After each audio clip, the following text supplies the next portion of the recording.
Sir, Suryapet పరువు హత్య కేసులో ఆరుగురిని నిందితుల్ని అరెస్ట్ చేశారు పోలీసులు. అయితే భార్గవి మీడియాతో మాట్లాడుతూ వాళ్ళ నాన్నమ్మ, వాళ్ళ నాన్న సైదులు కలిసి ఈ హత్యకి ప్లాన్ చేశారు అనేది ఆ అమ్మాయి చెప్తూ కొన్ని సంచలనమైన విషయాలు కూడా ఆ అమ్మాయి ప్రస్తావించింది. సార్, ఆ అమ్మాయి ఏం మాట్లాడింది చెప్పండి సార్. యా మన సూర్యాపేట పరువు హత్య అతి పెద్ద ఉమ్, పాపులారిటీ క్రియేట్ చేసింది.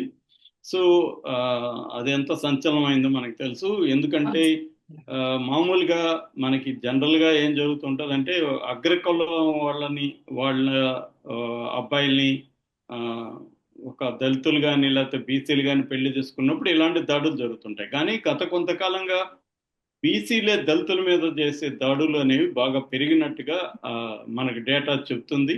సో ఏదేమైనా నేను రెండు మూడు సార్లు చెప్పాను, ఇలాంటి పరువు హత్యల్లో పరువు అనేది ప్రధానంగా ఆ, దళితుల ఆ, అబ్బాయిలకు సంబంధించి అప్పర్ కాస్ట్ కావచ్చు, బీసీల అమ్మాయిలకు సంబంధించి, అంటే ఇక్కడ కులము జెండర్ పరువు అనేది అమ్మాయిల్లోనే ఉంటది. అదే ఈ అమ్మాయి భార్గవ వాళ్ళ అన్న నవీన్ గాని ఆ, అక్కడ దళితుల్లో ఆ మాల ఆ అబ్బాయి వాళ్ళ చెల్లె కృష్ణ ఉన్నాడు కదా, చనిపోయిన వ్యక్తి, అవును సార్. వాళ్ళ చెల్లెల్ని కానీ ఇదే పెళ్లి చేసుకుని ఉంటే ఉమ్, వేరే రకంగా ఉండేది వ్యవహారం. సో కానీ తన అమ్మాయిని చేసుకోవడం వల్ల ఇదైంది. సో దీంట్లో ఇప్పుడు కొత్త విషయాలు మనకి బయటకు వచ్చింది ఏంటంటే, మొన్నటి వరకు నానమ్మ పేరు బయటకు వచ్చింది, అవును సార్. నానమ్మ బుచ్చమ్మ, ఆమె ఆ, గురించి మనకి పోలీసులు చెప్పారు. ఇప్పుడు భార్గవి గౌడ, అమ్మాయి ఉమ్, గౌడ కులం. సో భార్గవి చెప్పింది. ఆ అమ్మాయి ఏం చెప్తుందంటే ప్రధానంగా ఈ హత్యకు ఇద్దరే కారణం అనేది చెప్తుంది. ఒకరు నానమ్మ. నానమ్మ బుచ్చమ్మ భయంకరమైన కులపుచ్చ ఆమెకి. ఆమె నన్ను పెళ్లి చేసుకున్నప్పటి నుంచి నన్ను కూడా చాలా తీవ్రంగా కొట్టింది. ఆ, మా ఇంట్లో విపరీతంగా రెచ్చగొడుతుంది, వాళ్ళిద్దరిని చంపేయండి, కనీసం వాడిని చంపేయండి అని ఆమె రెచ్చగొడుతుంది. నా మనవరాల్ని వాడు మాయమాటలు చెప్పి లొంగ తీసుకొని పెళ్లి చేసుకున్నాడు. ఆ, ఒక దళితుడి ఇంట్లో ఆ, నా నా మనవరాలు వెళ్ళి కాపురం చేస్తుందా ఉమ్, అని ఆమె రెచ్చగొట్టి రెచ్చగొట్టి చేసింది. చివరికి డెడ్ బాడీని కూడా ఆమె దగ్గరికి తీసుకెళ్లారు చూపించడానికి. ఉమ్, చూపి ఆమె అతని మర్మాంగవాల మీదంతా కూడా కాళ్ళు తీసి తొక్కి ఉమ్, దీనికోసమే కదరా నువ్వు నా మనవరాల్ని చేశావని, అవును. చనిపోయిన వ్యక్తిని ఆ, అంత ఘోరంగా చేసింది అనేది భార్గవి చెప్తుంది. ఆ మర్మాంగవాళ్ళంతా నలిగిపోయిగా ఆమె కాళ్ళతో తొక్కి ఉమ్, గట్టి గట్టిగా అరిసి ఒక ఉన్మాదిలాగా ప్రవర్తించింది నానమ్మ.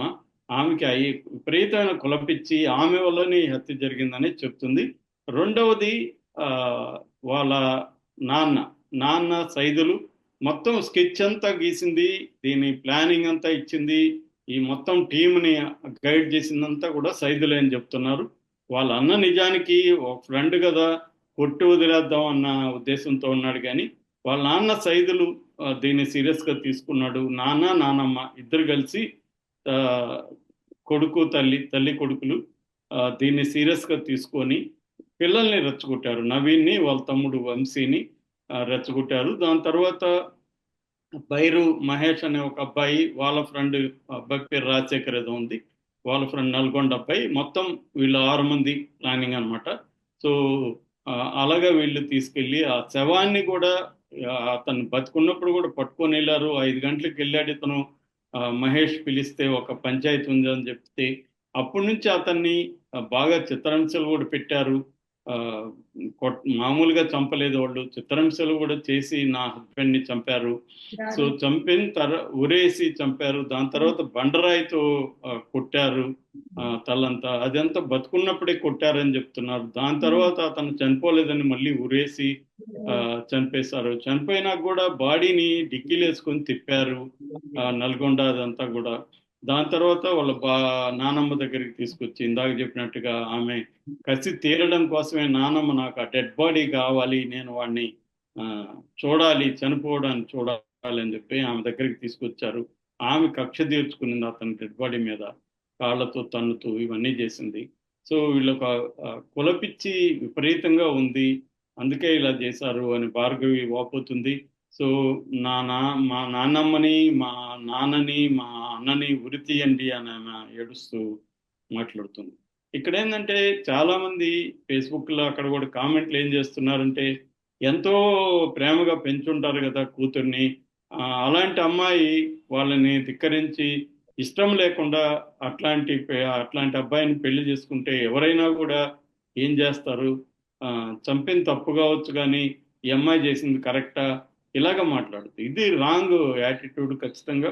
ఎందుకంటే ఇదేదో పిల్లలు తల్లిదండ్రుల ఆస్తి కాదు. వాళ్ళకు కూడా ఇండిపెండెంట్ ఆలోచనలు ఉంటాయి. వాళ్ళ తల్లిదండ్రులు కూడా వీళ్ళు వ్యతిరేకించుంటారు. ప్రతి జనరేషన్లో కూడా ఇది ఉంటుంది. ఇప్పుడు ఎవరైనా మనం ఏంటంటే మనం కన్వీనియంట్గా మర్చిపోతుంటాం. మన పేరెంట్స్ని మనం కూడా వాళ్ళు చెప్పినట్టే 100% ఫాలో కాం. మళ్ళీ మన పిల్లలు ఫాలో కాకపోతే మాత్రం మనకు కోపం వస్తుంది, మనం చెప్పినట్టు వినలేదు అని. సో ఇది జనరల్గా జరిగేది. కనీసం ఈ మనం ఒక ఆధునిక సమాజంలో ఉన్నాము. ఎవరికి నచ్చిన వాళ్ళతో వాళ్ళు పెళ్లి చేసుకోవచ్చు. వాళ్ళని గైడ్ చేయాల్సిన అవసరం అయితే ఉంటుంది. అంత తప్ప వాళ్ళని చంపేసే హక్కు ఎవరికి లేదు. చంపడం అనేది లీగల్గా తప్పు. లీగల్గా అది ఇప్పుడు మర్డర్ కిందకి వస్తుంది. వీళ్ళందరికీ కూడా ఉరిశిక్ష నేరం, అది ఉరిశిక్ష వరకు కూడా నేరం. రెండోది ఏంటంటే SC/ST అట్రాసిటీస్ యాక్ట్ కూడా వాళ్ళ మీద ఇప్పుడు పెడుతున్నారు, అది కూడా సివియర్. మూడోది అన్నిటికంటే ఇంపార్టెంట్, ఏ పరువు కోసం అయితే చంపారో ఆ పరువు ఇవాళ ఏమైంది? అవును సార్. పరువే కాకుండా మొత్తం జీవితాలు రూయిన్ అయిపోయినాయి. ఇప్పుడు అవును. మనకి అక్కడ ప్రణయ్ అమృత హత్యలో కూడా అవును. మారుతిరావు తన పరువు పోతుందని వాళ్ళిద్దరు నిజానికి కానీ ఈయన ధైర్యంగా మళ్ళీ ఈయన సమక్షంలో పెళ్లి చేసుంటే నిజానికి ఈయనకి మంచి పేరు వచ్చి ఉండేది. అందరూ హ్యాపీగా ఉండేవాళ్ళు. మనవడు మనవరాలతో ఆయన ఆడుకుంటూ ఉండేవాడు, హ్యాపీగా ఉండేది. కానీ ఆయన ఏం చేశాడు? ₹1,00,00,000 ₹2,00,00,000 ఖర్చు పెట్టి కూతురు ప్రాణప్రదంగా ప్రేమించిన అబ్బాయిని, అది కూడా కూతురు ప్రెగ్నెంట్ గా ఉంటే చంపించాడంటే అది సిక్ మైండ్ తప్ప ఇంకొకటి లేదు. మైండ్ వాళ్ళకి సిక్ అయిపోతుంది. ఒక కళ్ళు బ్లైండ్ అంటారు కదా, అలాగే వాళ్ళకి ఏమీ ఇంకా రీజనింగ్ ఏముండదు. ఆ ఎమోషనల్ గా వాళ్ళు దాంట్లో ఉండిపోతారు, ఆలోచించరు. అంటే మనం పరువు కోసం అని చెప్పి చంపితే రేపు పరువు ఉండదు, మన బిడ్డ ఉండదు, మనకు కూడా అది మనం జైలుకి పోతాం. సో చివరికి ఆయన ఏం చేసుకున్నాడు? ఆయన ఆత్మహత్య చేసుకుని చనిపోయాడు, మారుతిరావు. ఇప్పుడు ఏమయ్యారు? ఆ తల్లికి తన బిడ్డకి భర్త లేడు, తన భార్యకి భర్త లేదు. సో ఇద్దరు స్త్రీలు విధవులు అయిపోయారు. ఇద్దరు స్త్రీలు మగవాళ్ళు లేకుండా అయిపోయారు. సో వాళ్ళ జీవితాల్లో మొత్తం దుఃఖం మిగిలింది. ఇప్పుడు ఆ బిడ్డకు కూడా తండ్రి లేకుండా బిడ్డ పుట్టాడు. సో ఇలాగా ఇప్పుడు EMIది అంతే. భార్గవి వీళ్ళు జైలుకి వెళ్ళారు, భార్గవి భర్త లేకుండా అయిపోయింది.